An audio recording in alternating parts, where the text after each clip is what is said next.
Durante el desarrollo embrionario y fetal, como en la etapa adulta, todos los individuos son controlados por la comunicación entre distintos tipos de células.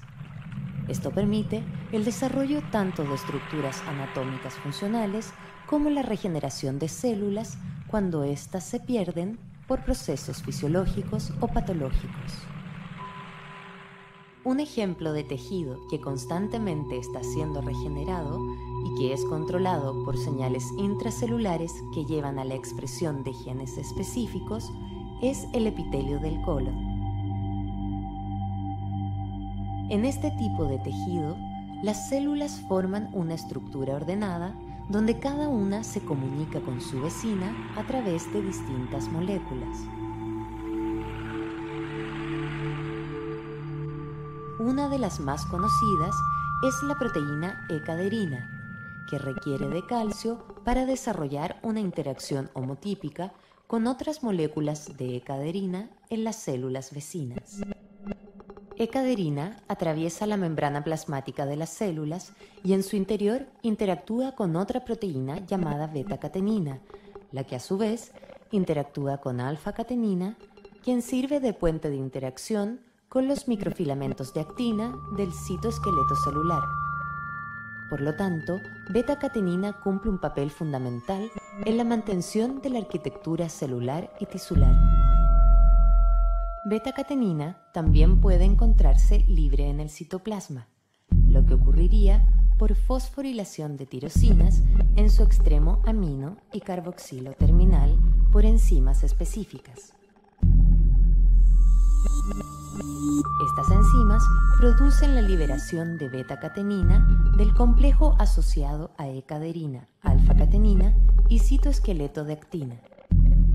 Sin embargo, los niveles proteicos de beta-catenina en el citoplasma están siendo constantemente regulados por un complejo regulador negativo formado por las proteínas axina, que sirve de andamiaje al complejo, el supresor de tumores APC y las enzimas quinasas CK1-alfa y glicógeno sintasa quinasa 3-beta o GCK3-beta, las cuales fosforilan secuencialmente a beta-catenina en su extremo amino terminal, marcándola para que sea reconocida por la proteína beta-TRCP o SLIM, enzima que ubiquitina a beta-catenina en el mismo extremo amino terminal. Esto sirve de reconocimiento para el proteasoma, megacomplejo multiproteico que degrada proteolíticamente a la beta-catenina en elementos menores como pequeños péptidos y aminoácidos.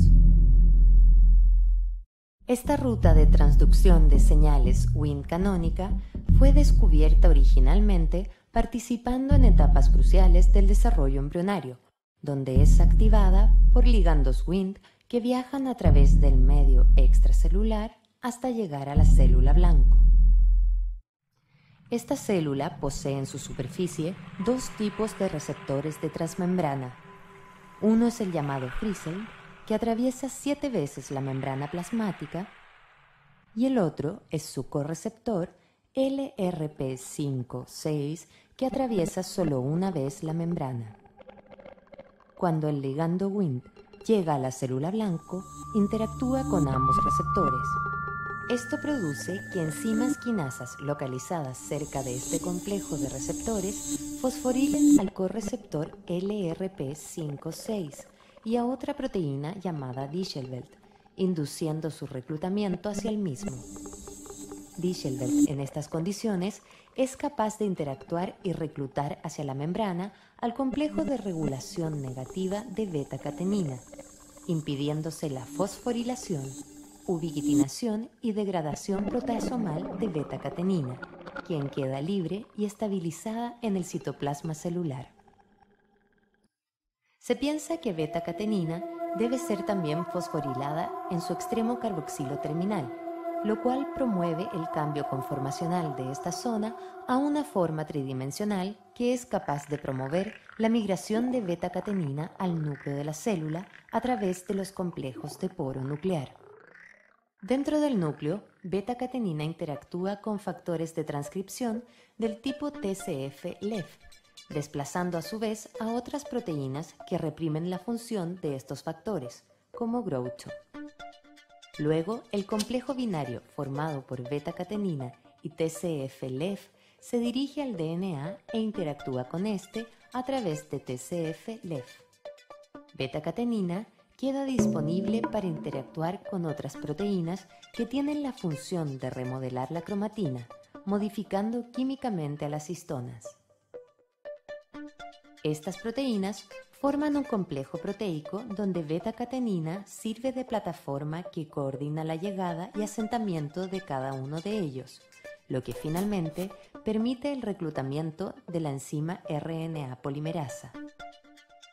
La RNA polimerasa, luego de interactuar con este complejo, se separa de estos factores y comienza a realizar su función transcripcional, produciendo el RNA mensajero de alguno de los genes blanco de la ruta Wnt canónica, que en su mayoría están relacionados con proliferación celular.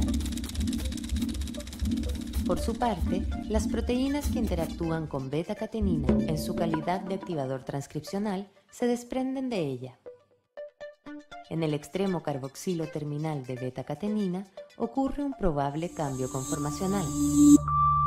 Esto la hace más susceptible de interactuar nuevamente con la proteína APC a nivel de su dominio central, debido a que es una estructura tridimensional no permisiva para la actividad transcripcional, sino que para la degradación proteolítica. Es así como APC tiene la función de exportar a beta-catenina del núcleo celular, cargándola a través de los complejos de poro nuclear y destinándola al citoplasma donde se encuentra esperando nuevamente el complejo de regulación negativa. La degradación proteasomal de beta-catenina representa el fin de la activación de la ruta de transducción de señales Wnt canónica. Ciertos individuos portan en el interior de sus núcleos celulares uno o varios genes con mutaciones que alteran la función de las proteínas que estos codifican. Un ejemplo de estos cambios ocurre en el gen que codifica para el supresor de tumores APC, fundamental para mantener bajos los niveles transcripcionalmente activos de beta-catenina. La mayoría de las mutaciones en APC producen que la proteína codificada tenga eliminado gran parte del extremo carboxilo terminal. Por lo tanto, se produce una proteína incapaz de unirse a beta-catenina dentro del núcleo. Existen también otras mutaciones muy frecuentes en el extremo amino terminal de beta-catenina. Estas mutaciones evitan que esta proteína sea blanco de fosforilaciones por las enzimas quinasas del complejo de regulación negativa. En consecuencia, beta-catenina tampoco es degradada por el proteasoma. El impedimento en la degradación de beta-catenina, ya sea por mutaciones en su mismo gen o en el gen que codifica para APC, produce una estabilización de beta-catenina cuando sale de la membrana plasmática. Esto conlleva su acumulación citoplasmática y posterior migración y concentración en el núcleo, para actuar como activador de la transcripción de muchos genes que en su mayoría promueven una exacerbada proliferación de células en esa porción del tejido. Con el paso del tiempo, esta proliferación celular descontrolada dará origen primero a un pólipo y luego a un adenoma, el cual, debido a la acumulación de mutaciones en otros genes, producto de su acelerada proliferación, se transformará en un carcinoma o cáncer.